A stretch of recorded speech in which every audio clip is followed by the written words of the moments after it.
Joma ojot kembe mag jot ne joma odar e thuchegi to donjore weche mag njore omi siem ni kindegi rumo kendo ibiro kawnegi ondamo mar chik. Rochruok mar arita pacho ka oyangi ni medore kaluwore kod kwan mamalo mag joma ringo thuchegi kendo jot pacho kae ka e giko dwe mokalo jojot maloyo 700,000 nomolo pacho kae. Nyasi yango odiochieng' refugees mane obagi e kambi jot ma Kalobei e Kakuma, jokanyo osiemo kweth njore mogo tach e kembego.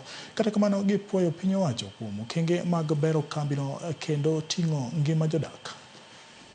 As you celebrate your rights and freedoms as refugees, I also remind you that you have a duty to respect the rule of law in the area where you live. I visited the court in Kakuma to assess the challenges faced by refugees as far as access to justice is concerned, and the statistics there show that a number of refugees have been arrested as suspects in cases of robbery with violence and defilement. These are grievous human rights violations once proven, and the rule of law must take its own course. Today we celebrate Kenya's continuous open door policy towards refugees. We reaffirm our commitment to policies compliant with the international conventions.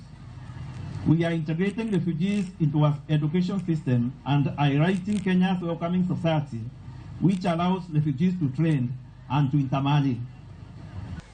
Forced displacement is a challenge, but solidarity today we have is a shared human value we cherish and we celebrate.